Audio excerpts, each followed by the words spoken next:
ہے کہ ہم اللہ اس کے رسول کے سامنے سر جھکائیں، مسلم بن کے چلیں، مومن بن کے چلیں۔ اللہ کے واسطے میرے بچوں، اگر میرے شاگرد ہو تو یہ دیوبندی اور یہ بریلوی یہ جھگڑے نکال دو، اپنے آپ کو مسلمان کرو، مسلمان۔ میں ایک دفعہ ایک جگہ بیٹھا تھا تو ایک بزرگ بیٹھے تھے، کہنے لگے جی آپ دیوبندی ہیں کہ بریلوی؟ تو میں نے کہا جی میں مسلمان ہوں۔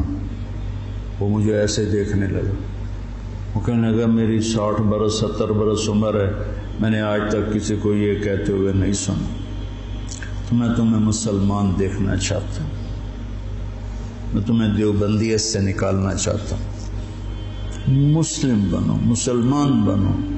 ہم امام ابو حنیفہ کے فتوے پر چلتے ہیں، ان کے فتاوی کی جو تشریح اہل دیوبند نے کی ہے ہم اس کو زیادہ صحیح سمجھتے ہیں، باقیوں کو عزت دیتے ہیں، احترام کرتے ہیں، ہمارے سینے کھلے ہوئے سب کے لیے، ہم ہی حق پر ہیں اور ہم ہی جنتی ہیں، یہ عجب تمہارے اندر سے نکالنا چاہتا ہوں۔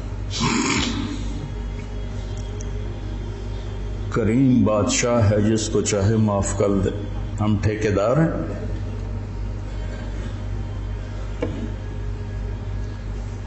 مسلم بنو، مومن بنو، امتی بنو۔ ہم شیعہ ہیں، ہم اہل تشیع ہیں، ہم بریلوی ہیں، ہم اہل حدیث ہیں، ہم دیوبندی ہیں، ان الفاظ کو چھوڑ دو بیٹا۔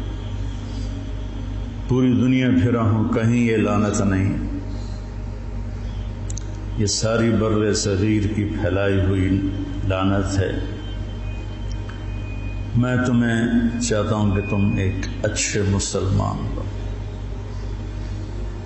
کہیں بھی جاؤ، میری طرف سے ضروری نہیں کہ مدرسوں میں ہی پڑھانا ہے، اتنے مدرسے ہیں ہی نہیں، جس جگہ جاؤ بیٹا مسلم بن کے جاؤ، سب سے محبت کرو، سب سے دلوں کو صاف کرو، سب چیز۔ تمہیں پتہ ہے میں یہ طوائفوں کے بازار میں جاتا رہا، ان کے گھروں میں بیٹھتا رہا، ان کو پاس بٹھا کے ان کو دعوت دیتا رہا۔ میرے لیے میں انہیں بیٹی کہتا تھا، وہ رو پڑتی تھی کہ سانتا جی کس سے آج تائیں بیٹی نہیں آکھیا، تسی سانو بیٹی آکھیا۔ جب مجھے سٹنٹ پڑا اور میں گھر آیا تو ساری طوائفیں مجھے پوچھنے میرے ڈیرے پر آئیں، باری باری، ساری، بوڑھی جوان سب،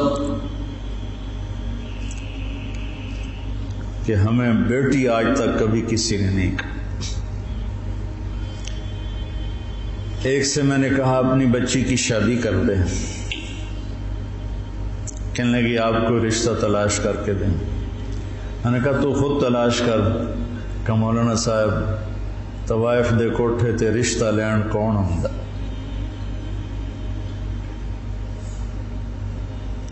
طوائف دے کوٹھے دے تب خریدار ہی آن۔ طوائف کو طوائف کس نے بنایا؟ وہ اسی طرح میاں صاحب ہے اور اس کے ماتھے پہ طوائف کا ٹیکہ لگ گیا۔ تو میں نے تو ان کے پاس جانے میں بھی کبھی یار محسوس نہیں کی۔ تو